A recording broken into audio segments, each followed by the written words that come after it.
নমস্কার বন্ধুরা, আমার সকল বন্ধুদেরই আরও একবার স্বাগত জানিয়ে নিলাম আমার চ্যানেল ক্যান কুকিং ব্লগে। বন্ধুরা, আজ তোমাদের সঙ্গে শেয়ার করে নেব যে রেসিপিটা, সেটা তোমরা এতক্ষণ থাম্বনেল দেখে জেনেই গেছো।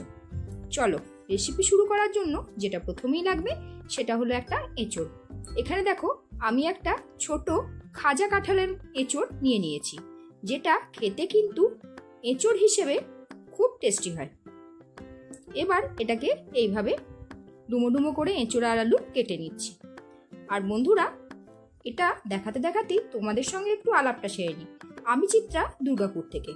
আমার চ্যানেল ক্যান কুকিং ব্লগে নিত্য নতুন চটজলদি রেসিপি এবং ব্যস্ততার দিনে কিভাবে কঠিন রেসিপি সহজ করে নেওয়া যায় সেটাই তোমাদের সঙ্গে শেয়ার করে নিচ্ছি। যদি ভালো লাগে অবশ্যই বলবো, নতুন বন্ধু হয়ে থাকলে যাবার আগে চ্যানেলটাকে সাবস্ক্রাইব করে পাশে থাকা বেল আইকনটা অবশ্যই টিপে দিও, যাতে আমার সমস্ত নোটিফিকেশন তুমি পেয়ে যাও। চলো, এঁচড় আর আলু তো কাটা হয়ে গেছে। এবার প্রেসার কুকারে একটু জল বসিয়ে তার মধ্যে সামান্য পরিমাণে লবণ আর হলুদ দিয়ে এঁচড়টা এখানে দিয়ে দিচ্ছি। এবার প্রেসার কুকারটাকে বন্ধ করে এটাতে দিয়ে দেবো একটা সিটি।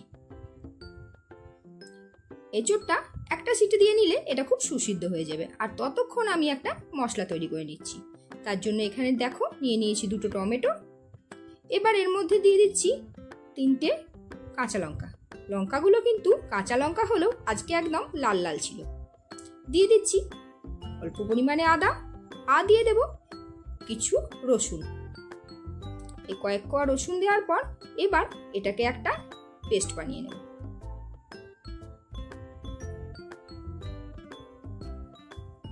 চলো এবার পেস্টটা বানিয়ে নিই। আর পেস্ট বানাতে বানাতেই আমার এদিকে কিন্তু প্রেসার কুকারেও সিটিটা পড়ে গেছে। এবার চলো প্রেসার কুকারটা নামিয়ে রেখে কড়াইয়ে বসিয়ে দিলাম সর্ষের তেল।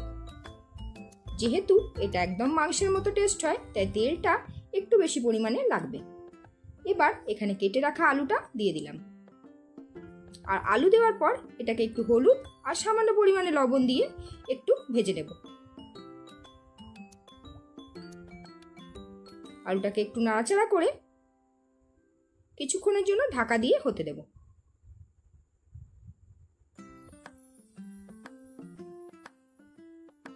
দেখো আলুটা কিন্তু ভাজা হয়ে গেছে এবং বলা যেতে পারে এখানে 50 to 60% সেদ্ধ হয়ে গেছে।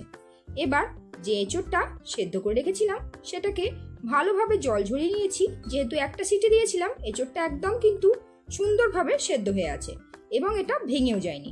এটাকে ওই তেলের মধ্যে ভেজে নিচ্ছি। এঁচড়টা ভেজে এইভাবে কিন্তু রান্নাটা করলে একদম মাংসের মতো টেস্ট হয়। চলো এবার এঁচড়টা তেল থেকে তুলে নিলাম।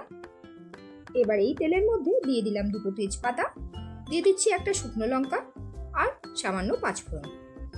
এবার এর মধ্যে অ্যাড করে দিচ্ছি হাফ চামচ মতো সাদা জিরে। এবার ফোড়নটা ভালোভাবে একটু ভেজে নেব। তেলটা একটু কম মনে হচ্ছিল, তাই অল্প একটু তেল অ্যাড করে দিলাম। আর ফোড়নটা ভালোভাবে ভাজা হয়ে গেলে এবার এর মধ্যে দিয়ে দিচ্ছি দুটো পেঁয়াজ, যেটাকে ভালো করে কুচি করে নিয়েছিলাম। এবার পেঁয়াজটা নরম হওয়ার জন্য এর মধ্যে দিয়ে দিচ্ছি পরিমাণ মতো লবণ। রান্নাতে যতটা লবণ লাগবে আমি সেটা একবারই এখানে অ্যাড করে দিলাম। আর দিয়ে দিলাম হলুদ। এবার ঢাকা দিয়ে পেঁয়াজটা নরম হয়ে এলে এরপর যে পেস্টটা আমি বানিয়ে রেখেছিলাম সেটা এখানে দিয়ে দিলাম। আর এরপর এর মধ্যে দিয়ে দেব গুঁড়ো মশলা যেগুলো লাগবে সেগুলো। চলো এবার দিয়ে দিই হাফ চামচ জিরের গুঁড়ো, হাফ চামচ ধনের গুঁড়ো, আর দিয়ে দিচ্ছি হাফ চামচ কাশ্মীরি লঙ্কার গুঁড়ো। এবার মশলাটা লো ফ্লেমে ভালোভাবে কষিয়ে নেবার জন্য একটু ঢাকা দিয়ে দিলাম। দেখো মশলাটা আস্তে আস্তে কিন্তু তেল ছেড়ে আসছে। এবার এর মধ্যে দিয়ে দিলাম 1 চামচ গরম মশলা। মশলা কষানোর সময় আমি আজকে গরম মশলাটা অ্যাড করে দিলাম, তাহলে মশলাটা কিন্তু খুব সুন্দর একটা ফ্লেভার নিয়ে আসে। এবার মশলাটা ভালোভাবে কষানো হয়ে গেলে পুরোপুরিভাবে যখন তেল ছেড়ে দেবে, তখন ভেজে রাখা এঁচড় আর আলু এখানে দিয়ে একটু লো ফ্লেমে ভালোভাবে ধৈর্য ধরে কষিয়ে নিতে হবে। এঁচড় আর আলু একটু সময় ধরে কষালে তবেই কিন্তু তরকারিটা খুবই টেস্টফুল হবে। আর এর মধ্যে দিয়ে দিলাম হাফ চামচ মতো চিনি। এবার বেশ ভালোভাবে কষিয়ে নেওয়ার পর এর মধ্যে দিয়ে দিলাম বেশ কিছুটা পরিমাণে জল। আর জল দিয়ে ঢাকা দিয়ে এটাকে মিনিট 10 জন্য ফুটতে দেব।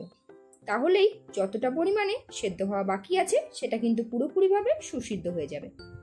আর এই অবস্থায় যখন দেখে নেবে পুরোপুরি সেদ্ধ হয়ে গেছে, তখন এর মধ্যে অ্যাড করে দেব 1/2 চামচ ঘি। এবার ঘি দিয়ে বেশ ভালোভাবে এটাকে ফুটিয়ে নিলেই তৈরি হয়ে যাবে আজকের রেসিপি। তাহলে দেখতেই পেলে বন্ধুরা আজকের রেসিপিটা কতটা চটজলদি, কতটা সুন্দরভাবে একদম খাসির মাংসের কালার নিয়ে তৈরি হয়ে গেছে। এটা শুধু গরম ভাতের সঙ্গে বা রুটি পরোটার সঙ্গে পাতে পড়ার অপেক্ষা।